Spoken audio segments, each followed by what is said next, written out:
Entonces es un tema importante, ¿no? Porque los detractores de López Aliaga dicen, bueno, va a dejar la municipalidad endeudada y de ahí se va él y deja a todo el mundo con la yuca adentro. ¿Es cierto eso?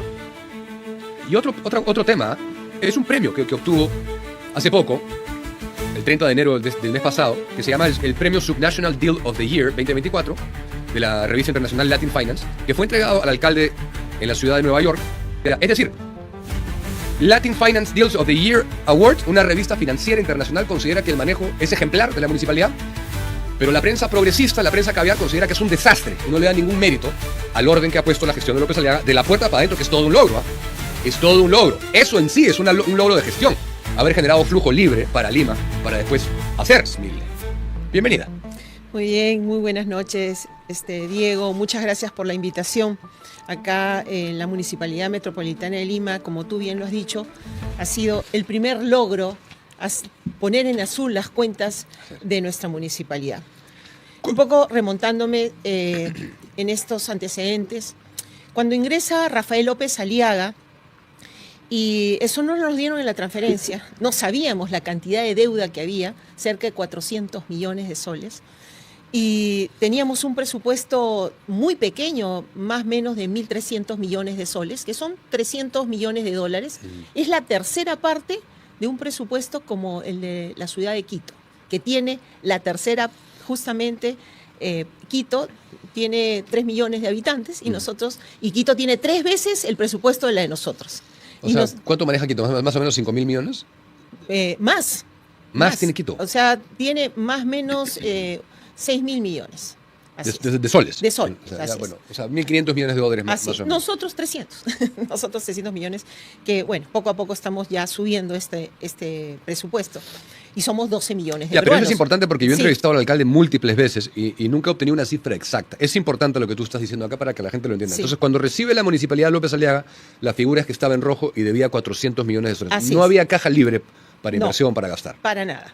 Entonces, ¿cómo llega un alcalde y dice, tiene una serie de promesas, 105 puntos en el plan de gobierno, y por lo pronto el alcalde no ha venido, como él dijo, yo no he venido solamente a regar plantas, a mantener vías y a hacer limpieza pública. Yo he venido a hacer las obras y a hacer de Lima el cambio que necesita.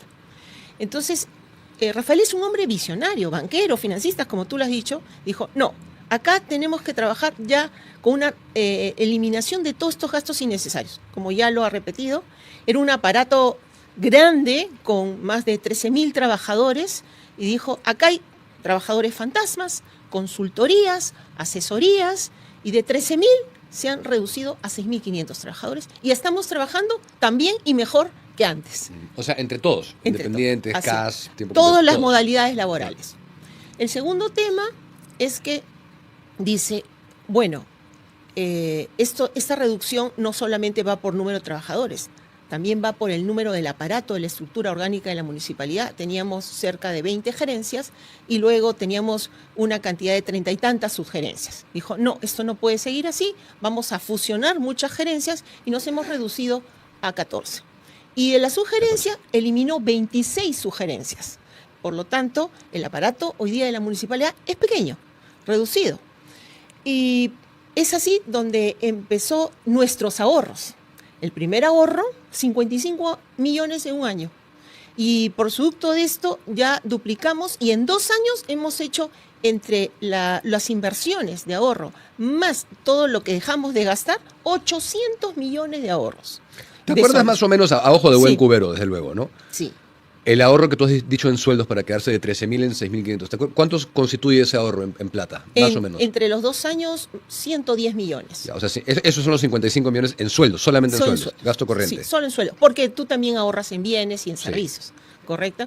Entonces, por ejemplo, en servicios, si tú tenías un contrato de limpieza pública donde sobrepagabas 20 millones anuales y después te das cuenta de que de ninguna manera puedes seguir ese contrato, terminas y por supuesto sacas a licitación, ya te estás ahorrando 40 millones.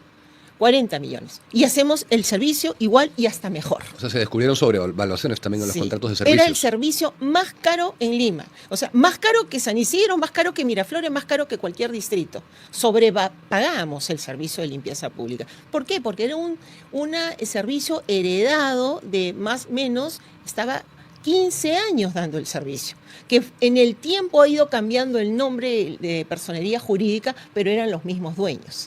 Entonces, ¿qué heredamos de ese servicio? Que decía, se resuelve el contrato, caduca el contrato hasta que se otorga la buena pro a otro proveedor. Y por supuesto, hasta que ocurría eso, siempre había en las licitaciones, alguien que los quebraba y nos por supuesto, obstruía el procedimiento y nos terminamos a foja cero. Claro. Entonces, solamente en ahorros y en esa sobrevaluación de servicios tenemos 75 millones de ahorros. ¿Cuánto se gastaba más o menos en pauta a la prensa? Bueno, en pauta a la prensa hay una cantidad considerable de más o menos, por lo que se ha encontrado, 10 millones. Anuales. 10 millones anuales, más o menos. Ya, 85. O sea, Sí. y más otras cosas que consultorías y servicios no deseados, podrían ser más o menos 100 millones de Sí, soles. por supuesto, 100 porque millones. encontramos demasiadas consultorías y asesorías en todas las gerencias. O sea, inclusive, y esto hace Rafael, dice, había una sugerencia de puentes. Sí, sí, me O acuerdo. sea, de eso. es Y de rompemuelles insólito. también. Y de rompemuelles. Sí. O sea, no tenía sentido. O sea, si tú tienes una gerencia de movilidad urbana o una gerencia de desarrollo urbano, tú englobas las diferentes actividades en una sugerencia, pero tú no puedes la especificación de una sugerencia de rompemuelles o de jivas o lo que corresponde. Entonces, eso ya era una burla. Producto de estos ahorros, obviamente, nosotros dijimos, bueno, ¿cuál es el siguiente paso para poder cerrar esta brecha y cubrir esta brecha de infraestructura vial que necesita nuestra capital? Porque en un presupuesto lo ideal es tener 50% de gasto corriente, 20% 50% de inversiones, 20% en gasto corriente y 30% en bienes y servicios. Eso es lo ideal, lo perfecto. Pero así tenías que llegar para poder primero ponerlo en azul y luego obtener una emisión de bonos. Claro, la diferencia es que eso no genera réditos políticos. Por eso hay que explicarlo Así a es. la gente. O sea, si tú obviamente tienes que despedir a más de 6.000 personas, Claro. de hecho vas a generar una confrontación Sí, sin lugar a dudas. No es demagogia. Así es. Ahora, vayamos al tema de la emisión de bonos. Este es un tema que yo he cubierto mucho acá. Y como mi background también es un background numérico, me gusta mucho jugar con las cifras y entenderlas muy bien, ¿no? Hubo una primera emisión. La primera emisión fue en diciembre del 2023, 1.205. En ese momento entrevisté al alcalde y le dije que me parecía efectivamente alta el costo, ¿no?, de lo que se le va a pagar a los bonistas. Pero me dijo que eso es lo que dictaminaba el mercado, 10%. Y después tengo entendido que, no sé si es que va a haber una nueva. ¿Cuántas hay en total? Hay dos que ya hemos salido, que es una por 1.205 y la segunda por 1.250. O sea, ya hemos dispuesto de 2.405 millones para estrictamente inversiones, que ya están en las obras que se vienen ejecutando, que son megaproyectos y en algunos casos ya son proyectos también de gran envergadura. O sea, están comprometidos. Y es importante decir que una emisión de bonos no es un tema fácil, es un tema bien complejo, porque para empezar, como bien te he dicho, tienes que poner en azul las cuentas. O sea, esa reingeniería financiera nos ha costado sudor y lágrimas a todos. Y por ello, primero, tienes que obtener una certificación de calificación de riesgo AA. Esta Es otro tema que se logró también. Eso es un tema que se logró, que no lo tiene cualquier institución. Y eso definitivamente la tuvimos de dos organismos internacionales, de dos financieras internacionales. Y producto de ello, recién pudimos ir a tocar la puerta al Ministerio de Economía y decirle, mire, hemos puesto las cuentas en azul. Tenemos una certificación de clasificación de riesgo AA, de acuerdo a las normas de endeudamiento público y de responsabilidad fiscal. No vamos a necesitar aval del Estado. De aquí nos dijeron, bueno, ustedes ahora tienen que ir a la Contraloría. En la Contraloría tiene que haber un informe previo que ustedes pueden salir a una emisión de bonos. También pasamos por la prueba de la Contraloría, que son varios meses para que te evalúen, te revisen, te observen, te recomienden y luego emitan su informe. Una vez que ya tienes todos estos tres requisitos, recién sales al mercado. Entonces salimos al mercado, primero por estos 1.200, comprometiendo dos impuestos, el impuesto vehicular y el impuesto a la alcabala, que son los impuestos más robustos y potentes. Y lo digo así porque, por ejemplo, el impuesto a la alcabala, en el año 2004, el ingreso al impuesto era 34 millones. En el 2024 generó 34 En millones. el 2004 eran, Cuatro. 2004 eran 34 millones de ingresos. Transcurridos estos 20 años, nuestro ingreso hoy día es 315 millones Por alcabala. por alcabala. O sea, hay una tendencia de crecimiento del 11.3%. Otro impuesto potente es el vehicular, que en el 2004 eran 57 millones el ingreso y en el transcurso de los 20 años, en el 2024, ya eran 289. Bajo ese estudio y esa tendencia, ese impuesto va a ir a subir. Pero también no te calificaban, ok, es un impuesto creíble que puede ir a un fideicomiso y pagar el servicio de la deuda. Sino, ¿cuál era el ratio? O sea que ahora se está manejando así, que está yendo eso un fideicomiso separado. Claro, Ah, ya. exacto. Eso es novedad de esta gestión también. Exacto, o sea, Ok. hoy día lo que ingresa, se paga el servicio de la deuda y queda un gran remanente. Y quiero recalcar, gran remanente. Para un ejemplo, en el 24 tenemos que hemos pagado el servicio de la deuda y nos ha quedado, solamente hemos pagado con el alcabala 78 millones. Nos ha sobrado un gran remanente y no hemos tenido que utilizar el impuesto vehicular. O sea, pero ¿cuál es el que se está pagando a la fecha? Recién el diciembre del 2023. Sí, así es. Hay un periodo de gracia siempre, con el segundo no han llegado todavía. Bueno, pero de alguna manera nosotros en algunos casos hemos tenido que pagar algunas deudas de la anterior gestión. Entonces hemos primero con la primera gestión pagamos la deuda que tenían por casi 300 millones y después hemos comenzado a pagar. Sí hemos terminado de pagar una deuda en el año 24, una primera cuota de la primera emisión. La deuda venía de la gestión de Muñoz. Venía de la gestión de Muñoz. ¿Y de qué era la deuda? ¿Te acuerdas? Sí, claro. La deuda venía, recuérdate que el impuesto a la alcabala, cuando ingresa, ¿qué es el impuesto a la alcabala para que los televidentes sepan? Es el impuesto del 3% de la compra de un bien inmueble. De ese 3%, el 50% va a los distritos y el 50% va a Lima Metropolitana. ¿Qué había hecho la gestión de Muñoz? No había pagado el 50% a los distritos, se los había gastado. O sea, Sí, eso no me acuerdo haberlo escuchado en ningún lado. ¿Ah? bueno. Nos estás dando una primicia acá. Se le es- transfiere todo a Lima Metropolitana y de ahí Lima le da a cada Sí, distrito. le distribuye a cada distrito de acuerdo a donde se haya adquirido el inmueble. Entonces, cuando nosotros ingresamos, dijimos, wow, bueno, es más, lo detectó la propia Contraloría. O sea, dijo, acá no se ha pagado y se ha distribuido de acuerdo a la ley de tributación municipal a cada distrito. Se lo había gastado. O sea, se la lo gastó, municipal. pero eso es quebrar la ley, es ilegal. Así es totalmente Ok. ilegal. Ya, entonces están pagando esa deuda, pero ¿en qué se lo gastó? ¿Qué cosa fue lo que hizo que ustedes están resarciendo ahora? Bueno, esto que se tiene que pagar a los distritos se había gastado en planilla y en bienes y servicios, que eran más o menos cerca de 197 millones más o menos. Una cantidad bastante considerable. Ok. Sí. Si consolidamos las dos emisiones que han tomado lugar hasta ahorita, 2.455, y veo que el pago es semestral, ¿no? Sí. ¿Cuánto hay que amortizar cada semestre? Bueno, en algunos casos nosotros hoy día nos han dado un periodo de gracia. Nosotros estamos por una emisión, un periodo de gracia, pero lo que está haciendo hoy día la gerencia de finanzas es una amortización porque tenemos ese flujo y ese ingreso.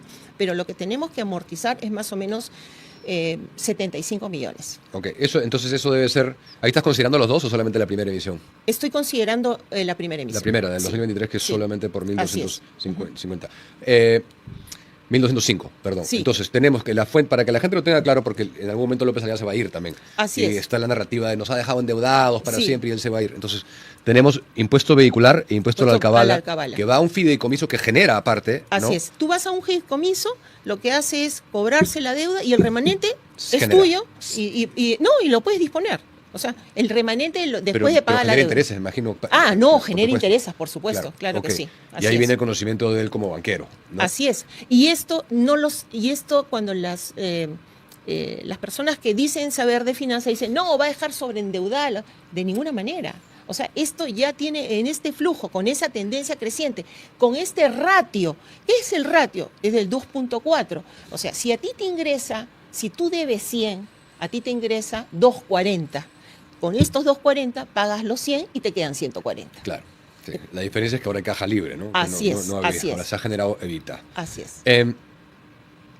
Entonces estamos derribando un mito de una manera técnica, objetiva y financiera. Sí hay la plata para pagar, inclusive cuando él se vaya. Inclusive porque se ha hecho esa corrida y se ha visto que en todas, el ratio podría estar en los años más difíciles, 2030. Pero el ratio baja a 1.9, igual te queda un remanente. O sea, y ese es el premio. El premio de la revista Latin Finance porque es la mejor operación financiera dada a la ciudad de Lima a nivel de la América Latina y del Caribe. O sea, a nadie se le ha dado en el Perú ese tipo de premios. Aparte acá no estamos considerando la mayor productividad que si es que lleva a cabo las obras va a generarse en Lima, ¿no? Aliviando el tráfico y todo eso. Exacto, ese es un punto muy importante, que es, le llaman la tasa, el TIR social. Nosotros estamos hablando del TIR económico, pero el TIR social es, mira, hoy día existen más o menos 5 millones de personas que se transportan, pierden 4 horas de viaje y por supuesto, si pongamos una hora de viaje $10 multiplicado por los 5 millones, te haces 15.000 millones de soles de pérdida. Entonces, ahora, con toda esta infraestructura vial nueva para el transporte público, para el transporte particular, obviamente hoy día la gente se va a movilizar de su casa a su trabajo en 45 minutos. Y eso, no solamente eso, en las zonas donde se está construyendo las vías, los predios suben su plusvalía. La zonificación se incrementa, ya pasan a muchos de residencial a comercio, y eso hace que tu predio incremente en arbitrios, impuestos, predial, y por supuesto gana el alcabala, por supuesto. Gana también el que es propietario de una casa, gana la municipalidad distrital porque te van a pagar más, ganan todos los actores en ese aspecto. Ahora, a mí en una oportunidad López Aliaga me dijo que iba a solicitar al gobierno central que una parte del IGB que se genere en Lima vaya para Lima. ¿Eso se ha solicitado? Sí, lo solicitamos. Bueno, no tuvimos respuesta. Del MEF. Del MEF, por supuesto, pero tenemos un ingreso más que salió a raíz de la ley de recuperación del Centro Histórico de Lima. En esa ley se estipula que nos tienen que dar un 3% del IGB generado en Lima. ¿Pero eso no va todo para ProLima? Exacto, pero solamente es un ahorro igual, ¿no? Es un ahorro igual, de casi porque 100 nosotros millones, ¿no? Tenemos un banco de proyectos para la recuperación del Centro Histórico de Lima altísimo, porque para decirte, la obra de la Avenida Bancay, donde es un parque lineal, donde se van a dar una serie de bosques urbanos, museos arqueológicos, en la parte de superficie, y en la parte del túnel, hacia abajo, 2 pisos, que son 4 vías de ida y de regreso, primer piso transporte regular, el segundo transporte particular. Esa obra cuesta 800 millones. O sea, ¿el 3% del IGB generado en Lima cubriría el presupuesto total anual de ProLima? Por lo menos una parte. Son más o menos como 90 millones, ¿no? Mira, Diego, nosotros hemos calculado 200 millones. De ahorro. 200 millones que es los que nos tendrían que entregar. Ahora, el MEF hace otro cálculo muy distinto al de nosotros y está muy, pero muy por debajo los números. Okay. Esperemos que se corrijan y se sinceren y nos den lo que corresponde. Es que me parece que Luis Martín Bogdanovich dijo acá cuando estuvo la última vez que ese era el presupuesto, pero digamos que no fuera ese, que fuera otro. Igual, más los 100 que has dicho, entonces ya serían, si eso considerando sale de la caja de la municipalidad previo a la ley, 200 millones de soles de ahorro. Sí, ahí. Claro. Y es bastante, y más es lo bastante, que se está generando. Pero no, eso es lo que nosotros hemos considerado. Y ya hay voces que nos han dicho que nos van menos de la mitad. Entonces, eso estamos un poco peleando para que nos den el número que corresponda, ¿no? Ok, entonces no ha habido suerte en esta solicitud que a mí me parecería absolutamente justa, ¿no? Justa, exacto. Que el IGB que se genere en Lima, así es, vaya para Lima. Así es. Ni siquiera todo, ¿no? Pero una parte importante, ¿no? Somos los que le generamos casi el 50% del IGB. Claro, porque los recursos, si no me equivoco, el presupuesto de Lima era 1.500 millones, más o menos, ¿no? Un poco más o menos, así es. Ok, la diferencia es que antes no quedaba nada. Hablemos del premio, efectivamente, no ha hecho mucho ruido, comprenderás que no ha habido eco la prensa no quiere